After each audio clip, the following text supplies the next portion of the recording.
こんにちは。おうちの家庭菜園です。今回はうどんこ病になってしまったミニトマトの残渣を捨てずに肥料として活用してみます。やり方は簡単で、土に米ぬかと残渣を細かく切って混ぜるだけ。実際にどんな感じか見てみましょう。ミニトマトの葉にうどんこ病が発生したので、切り落とした枝がこんなにあります。葉っぱに白い粉のようなものがついている部分がうどんこ病にやられた葉っぱです。何もしないとこんなに広がってしまうんですね。こうなる前に対策が必要でした。ここまでひどいともうどうすることもできません。しかも葉の裏に何か白い虫もついていますね。今回はこの葉を捨てずに土の肥料にしていきます。まずは乾いた土の表面にある土を取ります。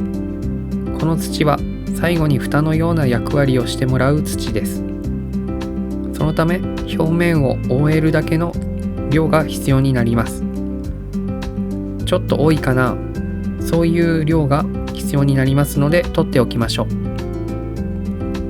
取る土は必ず乾いた土を取ります。濡れている土は虫が寄ってくる可能性があるので、必ず乾いた土を取ります。次に土を耕していきます。土を耕すことで中に空気を入れていきます。大きく塊になっているようなら潰していきます。端の方が耕しにくいので丁寧に耕していきます。今回は袋栽培で使った土をそのまま使っています。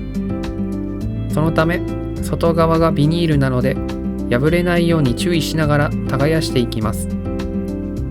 下の方はなかなか耕せないので硬くなってしまっています。土が黒くなっているようなら空気が足りない証拠です。そういうところを重点的に耕して空気を入れていきましょう。こうすると後で加える米ぬかが混ざりやすくなります。米ぬかの登場です。米ぬかは入れすぎると良くないと聞いたので1つかみ分入れました。あらかじめ耕していたので混ぜやすいですね。米ぬかと土がちゃんと混ざるように土に空気を入れるイメージで耕していきます。米ぬかが白いので混ざっているかが確認しやすいと思います。特に端の方は米ぬかが固まりやすいので端の方もしっかりと混ぜていきましょう。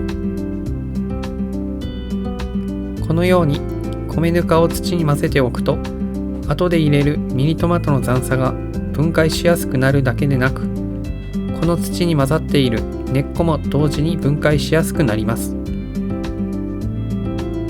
根っこは分解しにくいですが問題なく分解されるので何らかの栄養になるかな、そういうふうに思っています。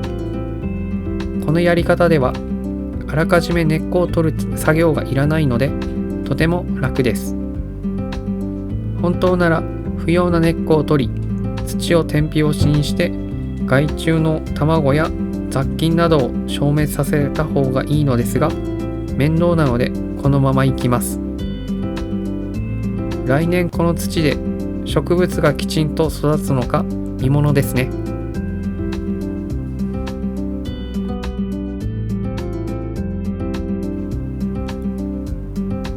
こちらが入れる予定のミニトマトの残渣。こうしてみると意外と量があります。この量でも問題なく土に埋めることができます。さあやっていきましょう。こちらがミニトマトの残渣をある程度細かく切って入れた様子です。ここにあったものが全部こちらに入りました。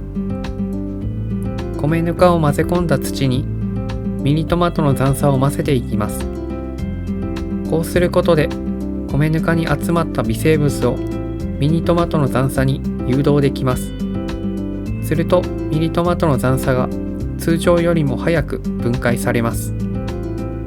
また分解を早くするためには細かく切るのも大事です。面倒でなければ特に茎を細かく切ります。ミニトマトの実を入れる場合は実を切ってから入れます。意外と実の部分は強くてなかなか分解されません。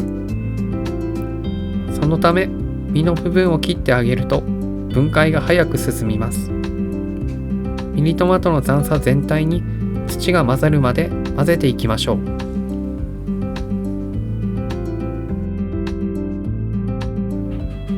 土とミニトマトの残さが混ざったら分けておいた土を戻します。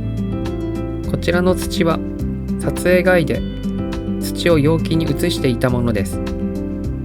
袋栽培の土は量が多くて混ぜるのが大変でした。そのためある程度の土を容器に移していました。この土を元に戻していきます。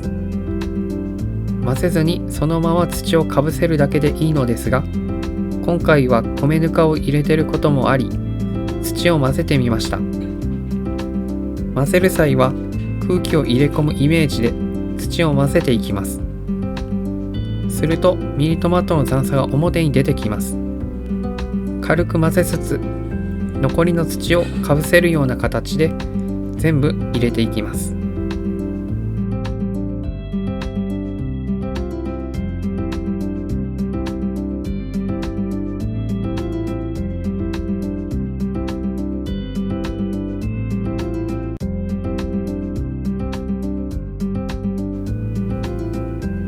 この白いのが以前入れていたミニトマトの残さです。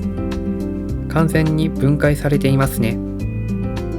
こういう風になれば土の栄養になったと考えていいかと思います。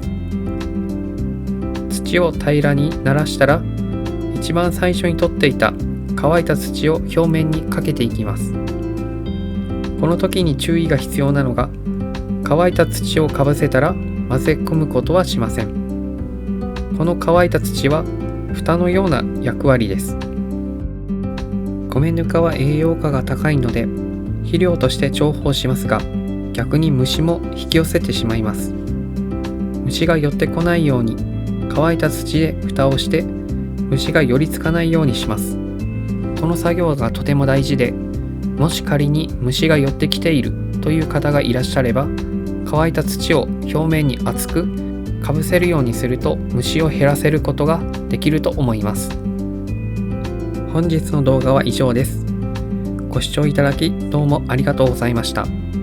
おうちの家庭菜園では家庭菜園に関わる動画をアップロードしておりますので、よかったら他の動画もご覧ください。それではまた。